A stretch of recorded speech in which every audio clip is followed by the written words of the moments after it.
আমরা এবারে যেতে চাই শফিকুল ইসলাম সবুজের কাছে, তিনি শাহবাগে রয়েছেন। এখনকার পরিস্থিতি আমরা জানার চেষ্টা করব শফিকুল ইসলাম সবুজের কাছে। সবুজ, শাহবাগের এখনকার চিত্র যদি আমাদের জানান। এবং আপনি এর আগে বলছিলেন যে তার সহকর্মী বন্ধু যারা ছিলেন, শোকাহত যে সকল বন্ধুরা তারা আসছেন এবং তারা কথা বলছিলেন, গণমাধ্যমের সাথেও কথা বলছেন। এখনকার চিত্র যদি জানান।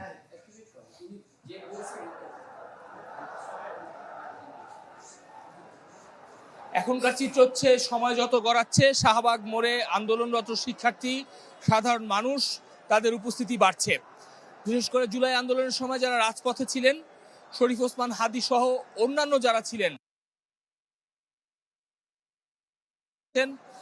অকুতোভয় যোদ্ধা, স্পষ্টভাষী মানুষ, গেল 1.5 বছর ধরে এমন একজন অকুতোভয় যোদ্ধা, স্পষ্টভাষী মানুষ, গেল 1.5 সেই মানুষটি দিনে দুপুরে এতটাই হাতে গুলিবিদ্ধ হয়ে প্রায় 7 দিনের মতো মৃত্যুর সাথে পাঞ্জানোরে পৃথিবী থেকে কিছুক্ষণ আগে, অর্থাৎ আজকে দিনের মতো মৃত্যুর সাথে পাঞ্জানোরে পৃথিবী থেকে কিছুক্ষণ আগে, অর্থাৎ আজকে রাত 9:30টার দিকে, 9:45-এর দিকে আনুষ্ঠানিক ঘোষণা আসে তিনি সিঙ্গাপুরে চিকিৎসাধীন অবস্থায় শেষ নিঃশ্বাস ত্যাগ করেন।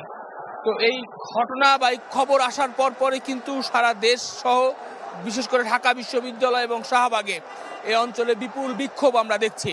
আমরা যদি শাহবাগের ঠিক কেন্দ্রের চিত্র আপনাদেরকে দেখাই, জুলাই স্মৃতি রক্ষার জন্য যে স্মারক তৈরি করা হয়েছে, সেই স্মৃতি স্মারকের আশপাশে সব দিকে ডানে বায়ে কিন্তু শহীদ ওসমান হাদীর বন্ধুরা তারা এসে জড়ো হয়েছেন এবং তারা স্লোগানে তাদের সেই প্রতিবাদের ভাষা, তাদের যে ক্ষোভ কষ্ট রয়েছে সেই কষ্টের বিষয়গুলো তারা বলছেন।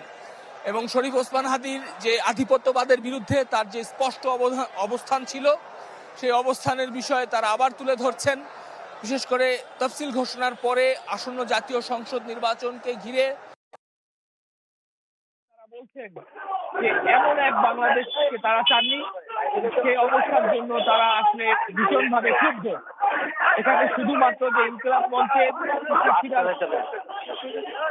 এখানে শুধুমাত্র যে ইনকিলাব মঞ্চের শিক্ষার্থীরা রয়েছেন বা ইনকিলাব মঞ্চের প্রতিনিধিরা রয়েছেন, বিষয়টা তা কিন্তু নয়।